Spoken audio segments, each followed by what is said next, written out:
Buenas tardes, doctor. En esta tarde les voy a hablar sobre el nervio maxilar y el nervio mandibular. Entonces ahora vamos a hablar sobre el nervio maxilar.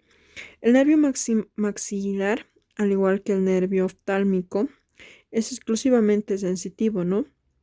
Se desprende desde el borde anterolateral del ganglio trigeminal lateralmente al nervio oftálmico, ¿no? También a su vez va a tener lo que es un trayecto. Desde su origen, el nervio maxilar se dirige anteriormente, así va a atravesar lo que es el agujero redondo y penetra en el trasfondo de la fosa infratemporal, ¿no? En esta cavidad, el nervio sigue una dirección oblicua anterior, inferior y lateral, em, do- eh, donde, donde en el trasfondo para entrar en la fosa infratemporal alcanza al extremo posterior del surco infraorbitario, ¿no? El nervio maxilar también va a cambiar entonces por segunda vez de dirección y se va a introducir en el surco infraorbitario después del conducto infraorbitario y desemboca en la fosa canina por el agujero infraorbitario, ¿no? También va a tener una relación en el cráneo. El nervio maxilar pasa por desdoblamiento de la dura madre a lo largo y lateralmente a la pared inferior, ¿no? Del seno cavernoso, ¿no? También a su vez va a estar lo que es en el trasfondo de la fosa infratemporal, ¿no? Donde en esta fosa el nervio está situado en la parte superior de la cavidad y pasa superiormente a la arteria maxilar y superior y lateralmente al ganglio péptiro-palatino, ¿no? También va a estar lo que es en el surco y el conducto infraorbitario, ¿no? Que el nervio maxilar adopta el nombre de nervio infraorbitario, va acompañado por la arteria del mismo nombre, ¿no? Que primero es lateral. A su vez también el, el nervio maxilar va a estar conformado por dos ramos, ¿no? Un ramo colateral y un ramo terminal. El ramo colateral son 6 subramos, ¿no? Son 6, podemos ver lo que es el ramo meningio, que se desprende del nervio maxilar antes de su salida del cráneo y se distribuye por la dura madre vecina, ¿no? El nervio cigomático. Este nervio cigomático nace inmediatamente anterior al agujero redondo, ¿no? O bien a la altura de este agujero. Va a atravesar también la fisura orbitaria inferior y se comunica con un ramo del nervio trigeminal en la pared lateral de la órbita, ¿no? Aproximadamente en la unión del tercio anterior con los 2 tercios posteriores de dicha pared, ¿no? También vamos a ver lo que es el nervio péptiro palatino. Este nervio péptiro-palatino se desprende del nervio maxilar en el trasfondo de la fosa infratemporal. Se dirige en sentido inmediatamente inferior o un poco medial, ¿no? Pasa de lateral o anteriormente al ganglio péptiro-palatino con el que con el que está estrechamente unido y ya que puede proporcionar también uno o dos ramos comunicantes, ¿no? Y sobre todo el nervio se divide inferiormente a este ganglio en numerosos ramos terminales, ¿no?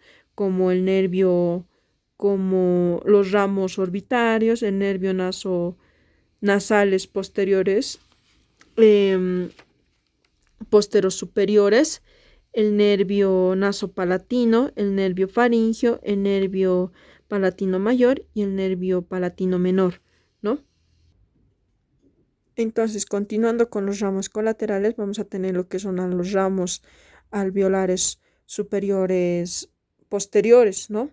Estos ramos, en número de 2 o 3, se desprenden del nervio maxilar un poco antes de su entrada en la órbita, descienden por la tuberosidad del maxilar y se introducen en los orificios alveolares, ¿no? Y donde forman y se van comunicando superiormente a los molares y premolares, ¿no? En un plexo dentario superior. También vamos a ver lo que son el ramo alveolar superior medio. Nace del nervio infraorbitario, viene en el surco infraorbitario, viene en el extremo posterior del conducto infraorbitario, ¿no? Desde ahí desciende en el espesor de la pared anterolateral del seno maxilar hasta la parte medial del plexo dentario superior, ¿no? Bien, por último, dentro de los ramos colaterales vamos a tener al ramo alveolar superior anterior, ¿no? Nace del nervio maxilar en el conducto infraorbitario, se va a introducir en el conducto alveolar superior anterior y se distribuye por las raíces correspondientes de los incisivos y del canino, ¿no? Ahora vamos a hablar sobre los ramos terminales. El nervio infraorbitario, desde su salida del conducto infraorbitario, se divide en numerosos ramos, ¿no? Estos se clasifican en ascendentes o palpebrales, descendentes o labiales, mediales o nasales, ¿no? También el nervio maxilar recibe y conduce por sus terminaciones la sensibilidad de la piel de la mejilla, ¿no? Del párpado inferior, del ala de la nariz y del labio superior. Va a tener también sus ramos profundos, van a conducir a la sensibilidad de la mucosa de la parte inferior de la cavidad, de las cavidades nasales o áreas respiratorias de la raíz dentaria, ¿no? Bien, ahora vamos a hablar sobre el nervio mandibular. El nervio mandibular es sensitivo motor, ¿no? Es el resultado de la reunión de dos raíces, una raíz gruesa sensitiva que nace del borde anterolateral del ganglio trigeminal, posteriormente al maxilar y una pequeña raíz motora inferior a la precedente, ¿no? Que es la raíz motora del nervio trigémino, ¿no? También va a tener lo que es un trayecto.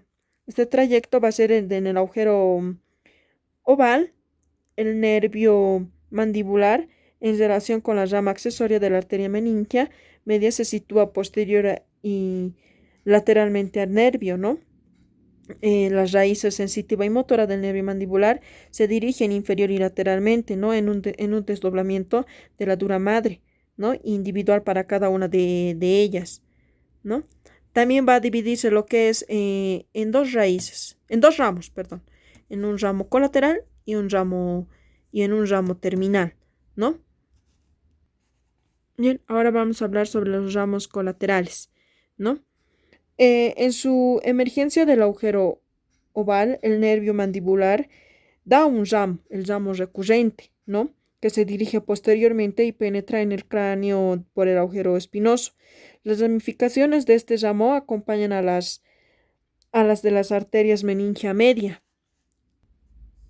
Bien, ahora vamos a hablar sobre el ramo terminal. Un poco más inferiormente, el nervio mandibular se va a dividir en dos troncos terminales, ¿no? Un ramo del tronco terminal anterior y un ramo del tronco terminal posterior. Vamos a hablar un poco sobre el ramo del tronco terminal anterior, ¿no? Este tronco terminal anterior se va a dividir en tres ramos, ¿no?